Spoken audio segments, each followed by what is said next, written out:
Hola, hola. So, this is the lesson for this week. And before we get started, I want to see if you guys remember some of these words. Yo puedo, right? Means I can. We do this for learning targets most of the time. Um, we have switched in Spanish for a while now. And also, I'm wondering if you guys remember what cognate words are. What are cognate words? I'm wondering. So if you guess right or if you remember, cognate word, it's a word that looks alike or the same in both English and Spanish. Like the word animal, right? In English is animal and it's spelled the same and it looks the same, but it's pronounced a little bit different, right? We have the word mapa, which means map. So they're spelled a little bit different, but they're close to be the same, right? So those are the cognate words, and I know you guys will remember that. And then also, do you guys know what an adjective is? What's an adjective? Hmm. Um.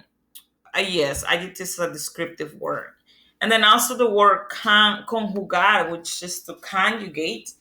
And if you guys remember well, when we conjugate verbs, let's see if we conjugate the verb to be. When we say the verb to be, remember, is in the infinitive form, meaning the original form. And when we conjugate the verb to be, we take it from the infinitive and we go, yo, I am, you are, he is, she is, we are. So now that's the conjugation for the verb to be. And in that you guys have learned a little bit about that already. And then I already talked about adjectives. All right, so let's get to it. So today learning targets. Yo puedo conjugar el verbo estar, to be. Yo puedo identificar los adjetivos de sentimientos, feelings. Sentimientos is a new word, feelings. Yo puedo identificar los sentimientos, feelings, de las personas y las condiciones. So right now you have a lot of cognition in the sentence, right? Identificar, to identify. Feelings de las personas, another cognate, persons, y las condiciones, another cognate word, conditions, right? And then the last learning target, yo puedo expresar mis emociones, right? Expresar, another cognate word. All right, muy bien. So let's get started. And then I'm going to give you a pre-assessment. So first, I want to see if you guys can recognize some of these cognate words that I have. I'm going to show you this list. And I want you guys to tell me what you think these cognate words mean. You should be able to figure out. Most of them are, there are adjectives. In this case, are feeling adjectives. Okay. So, deprimido, we have vacío, tranquilo, contento, emocionado, y cansado. And let's see if you guys guessed right. So, deprimido, depressed, vacío, empty. Think of vacant. When an apartment is vacant, it's empty, right? Tranquilo. The word tells you minus the O, it will be tranquil, meaning calm, right? If you're calm, you're tranquil. Contento. Contento is just another word for happy. If you're content, you're happy. Emocionado means excited. So emocionado, like if you're excited because you're going to a party, you're going to an event, so you're very excited. However, we have to be careful because we do have the word in Spanish also excitado, which is also a cognate word, excited, but it has a different connotation. It has more like a sexual connotation. So you have to be careful when you use the word excitado to not be confused with the word emocionado. A lot of students, when they're first learning Spanish, they make that big mistake because they probably translated from Google Translate and gave them the wrong word, and they are using two different contexts. Emocionado, excited, happy to do something. Excitado, again, that's just the sexual connotation. And then cansado, uh, you guys like this word a lot. Is not a cognate word and it means tired, right? Cansado, to be tired. Bien. I have another pre-assessment question for you guys. And do you remember what do we need to keep in mind when using adjectives in Spanish? Hmm. So, what do we know about nouns in Spanish? And just to juggle your memory, remember that nouns have gender and, yeah, you guessed the right number, right? So, nouns have gender and number. What do we mean by that? We identify nouns in Spanish to be feminine, usually if they end on A, and they're usually masculine if they end on O. We have also talked about nouns that are hybrid, right? That it can be for feminine or masculine that end in E. And the only way to know if it's feminine or masculine is by providing la or el. As an example, the noun student, estudiante, that's neutral. But then if we want to make it the female student is la estudiante, but if it's the male student, el estudiante. So that article gives us the gender, right? And then so gender, la chica, right? That's a feminine noun. El chico, that's a masculine noun. In number will be if we make that word plural or singular, right? So el chico versus los chicos, la chica versus las chicas. Well, we know that adjectives, like the adjective alto or alta, they have to match the gender of who or what is being described. So we have to make these adjectives do match that. Okay. So, as an example, if I say la chica es alta, my adjective right here, alta, tall, is matching the gender of my noun, of the who or the what I'm describing. If I say instead multiple girls are tall, so that would be las chicas, because now I'm talking about multiple girls are, and then tall. And I know you're probably thinking, what? The girls are talls? Well, yeah, but again, don't go crazy. It's just, that the noun has to match gender and number. And if I were to do this with a masculine noun, so instead if I say el chico, well, this noun is masculine because it's an O, it has the article el. So I know my adjective now, I have to switch it from A, I have to switch it to O. But if instead I'm talking about multiple boys, then now I have to make that noun plural. And I will change this L for los. Chico, I add an S because now I'm talking about multiple boys. And then my verb conjugation changes because now I'm saying the boys are talls, right, so to speak.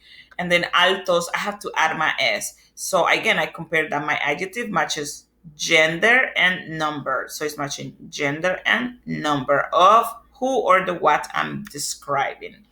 So just keep that in mind because it's going to happen the same now trying to use the feeling adjectives so that they also have to match gender and number.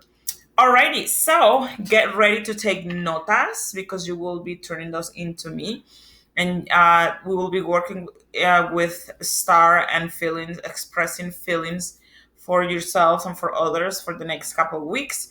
So make sure that you get ready to take notes. Bien, you can pause at any time. You can stop this lesson at any time and then resume again. It doesn't erase the answers that you have previously done, so that's a good thing. But you do need to give me an answer because if you skip it, then you won't be able to go back to that answer. Bien. So here we go. I do need your participation because this is your participation points. Bien. So here we go. If you look on the backs of your notes, first thing we want to do is write the conjugation for the verb estar. And the verb estar means to be. And you're probably thinking, oh, yeah, I already know. I learned this before. Well, yes and no. So here we go. I am, go ahead and write it in. Yo estoy.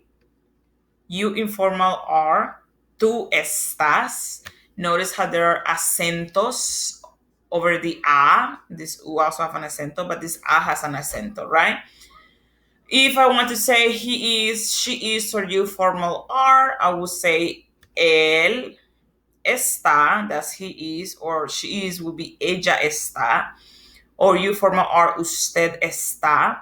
Remember that we also have it's on this box over here, so it like la clase, la familia, el grupo, el equipo, then we'll use the conjugation está. La clase está, el grupo está, el equipo está. ¿Sí? Muy bien. We are, nosotros, or nosotras, if it's we just the girls, nosotras estamos. But if it's we mixed group or we just males, so nosotros estamos. Y'all in Spain are vosotros or vosotras. Again, y'all just girls are, vosotras estáis. And then if I want to say they are or you plural, regular you plural, not the Spain one, it would be ustedes. Got a typo there. All right, so ella están or ustedes están, and I have two errors. Great. So ellas, I'm missing an S right here. Ellas están or ustedes están. Bien. So just make sure you add in an S to the ellas because I have a typo right here. And ustedes, you add an ES. And then that will be the way you said they are or you all are. Bien. Now, if you're thinking, Mrs. Merced, we learned this already. We learned how to say I am, you are, he, she's, but it looks different. And you are completely right. Bien. We learned the conjugation of the verb ser, right?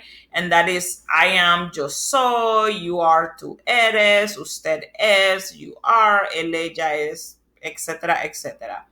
So we used this before, and I wonder if you guys remember when exactly did we use the verb ser. So if you remember, we used to when I say yo soy alto, yo soy rubia, yo soy cómica. So we use this verb when we described ourselves, but this description looks different from what we're learning today. The description is more physical, appearance, or characteristics. We also have used this verb to say where someone is from. Yo soy de Colombia, tú eres de Akron. Nosotros somos de los Estados Unidos. So we're indicating our origin, where we are originally from. We also use this to talk about relationship before. Ella es mi maestra. She's my teacher. Yo soy su estudiante. I am his or her student. So it also indicates relationship. And then, so those are the occasions that we use the verb ser. But then today we're focusing on how to use the verb estar instead. Bien? And so here are the times that we will use the verb estar instead. So every time we talk about feelings, if you're sad, if you're happy, if you're tired, that's the reason why every time I see you and ask, ¿Cómo estás? You guys remember what that means? ¿Cómo estás? You guys respond to me, yo estoy bien, or estoy bien, estoy mal, estoy más o menos. So we're talking about feelings, bien? Feelings are a temporary thing. They're continuously changing. So that's the reason why we use the verb estar and not the verb ser, which we talked about it before. Another occasion when we use the verb estar is when we're talking about conditions. If you are in pain, if you are in love, or something is empty, or something is full, or dirty, or clean, those are conditions. Those are also changing conditions, right? And another time we use the verb estar would be locations. As an example, if I want to say I am in the class, I will say yo estoy en la clase, or I am not in the class, yo no estoy en la clase. So these are the times that we use the verb estar versus el verbo ser. Now, we are only going to focus for this lesson in how to express the feelings and conditions. Bien? So now that you've taken these notes, let's move on. One more thing. So I like to, because now we have two verbs that mean the same. Ser means to be, estar means to be. Oh my gosh, how am I gonna remember this?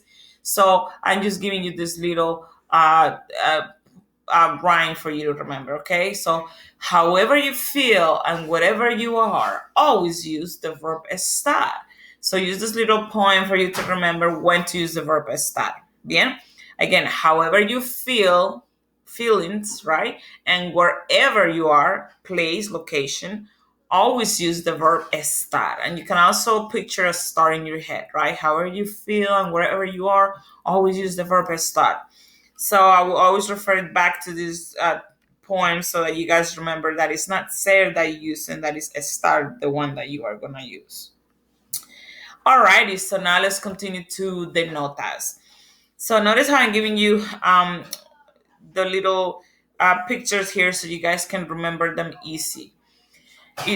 So here, feliz, alegre, contento. Oh my gosh, feliz Navidad. You're probably thinking alegre, contento. These are different words to say happy.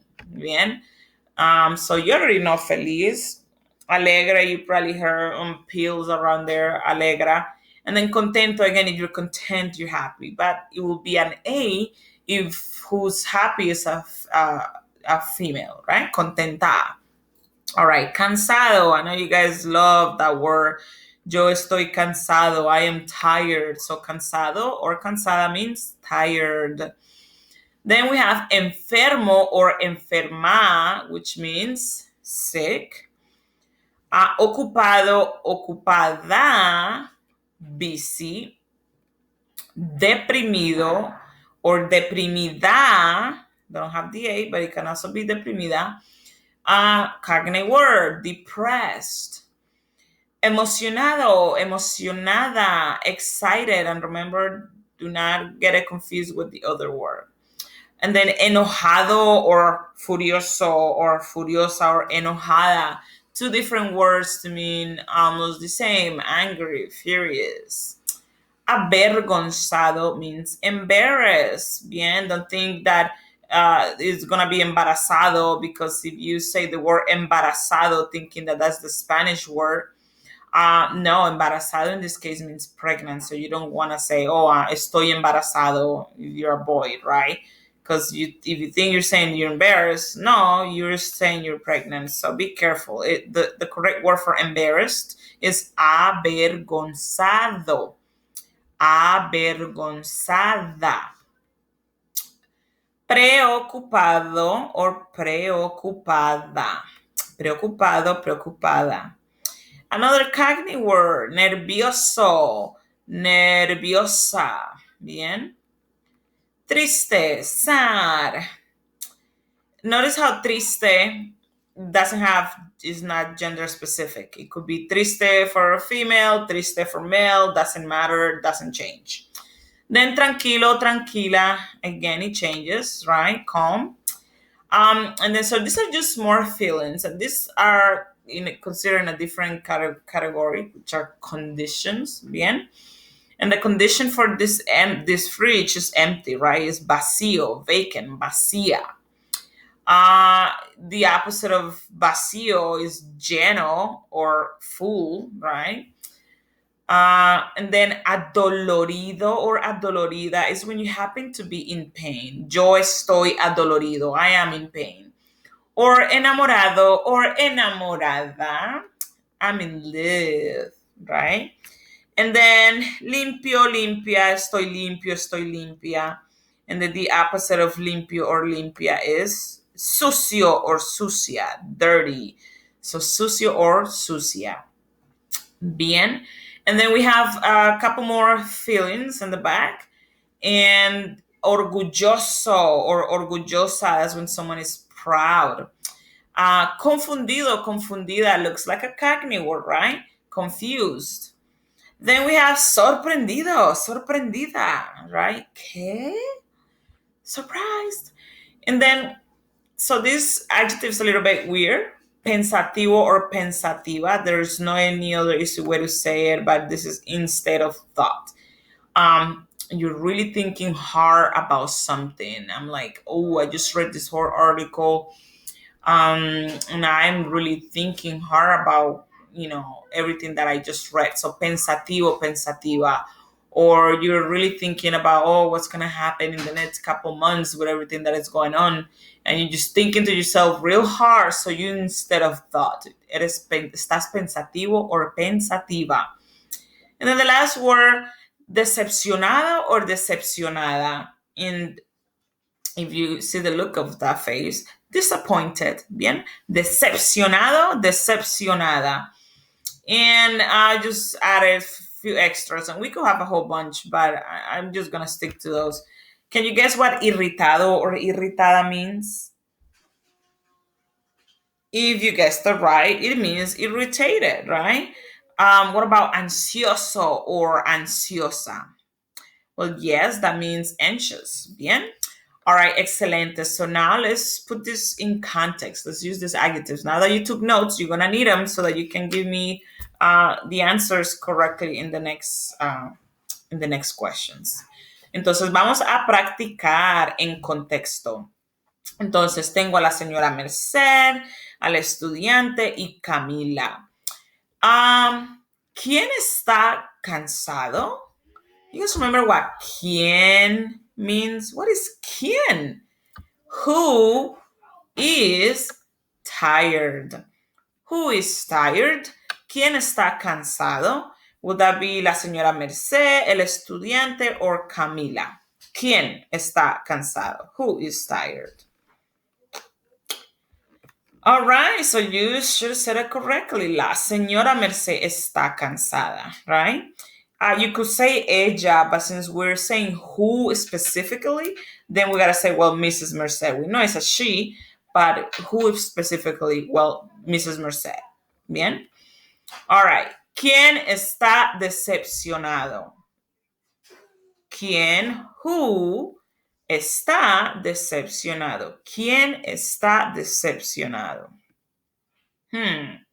All right, you should have guessed right. El estudiante está decepcionado. Bien. Bien, entonces, ¿quién está avergonzado? Pedro, los muchachos, la mujer. ¿Quién? ¿Quién está avergonzado? You guessed it right. Ellos están avergonzados. ¿En quién está lleno? Dice, nosotros, los muchachos, la mujer. ¿Quién? Who? ¿Quién está lleno? Nosotros estamos llenos. Muy bien, excelente. ¿Quién está enferma? Nosotros, los muchachos, la mujer. ¿Quién? ¿Quién está enferma? La mujer está enferma. Muy bien, excelente trabajo. Muy bien, entonces ahora la tarea, right, the homework. Entonces tienen la tarea en Google Classroom y la tarea es de crear y hacer, bien, van a hacer Bitmojis y van a escribir el sentimiento o la condición en español. Bien. So you guys are going to come out with your own Bitmojis. I have my own. An example. I'm going to give you a few for you to do. So you're going to give me 5 different Bitmojis. So mine's are enojada, furiosa, and I'm going to label it. Okay. Then I'm going to use avergonzada. And I'm also going to use ocupada.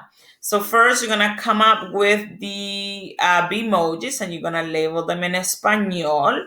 And you will have that posted on Google Classroom so that you can just put your Bitmoji on the box. And then once you have picked your Bitmojis, then you're going to come in this side over here and you guys are going to create a sentence with it using the verb estar. And this is just about you. You're only talking about your own feelings, bien, using the Bitmoji. So for this one, I'm going to say, well, I am furious. I am is yo estoy. What am I? Furious. Yo estoy enojada. Or I could say, yo estoy furiosa. ¿Por qué? I wonder how many of you remember por qué. Because I don't like to write. Porque no me gusta escribir. And this is just an example. Some of you can just handle saying the sentence, I am angry, and you're good, you're done. But most of you, if not all of you, have learned enough and you're able to tell me why would you be mad or why would you be happy because we have learned enough at this point that you guys should be able to give me a sentence with a little bit more of detail. So push yourselves to give me a more complete and detailed sentence. Bien? So, yo estoy enojada, I'm angry. You can stop there, but again, push yourselves to give me more. Because, ¿por qué no me gusta escribir? Because I don't like to write. O número 2, yo estoy avergonzada, I'm embarrassed, porque no me gusta hablar en la clase. Because I don't like to talk in class, right? Could be anything else. It doesn't have to, you don't have to use the verb me gusta. You guys learn how to conjugate other verbs. No, porque hablo un poco español, because I speak a little bit of Spanish. So you guys can customize this as, you know what you learned so far, so you guys can use it. This is where you get to show off. And then número 3, yo estoy ocupada porque me gusta hacer trabajo. I'm busy because I like to do work. Or yo estoy ocupada porque necesito hacer trabajo, because I need to do work. Bien? So again, keep it simple. I don't need you to go on Google Translate things you want to say. No. I want you to keep it simple to the stuff that you've learned so far. You get to show off. You get to push yourself to do a little bit more. And then you will have this template on Google Classroom posted. And the next thing you're going to do for tarea as well is practicar el vocabulario en Quizlet, and you will have the link. Muy bien, entonces este es el fin, estudiantes. Adiós, nos vemos, hasta pronto. Chao, chao.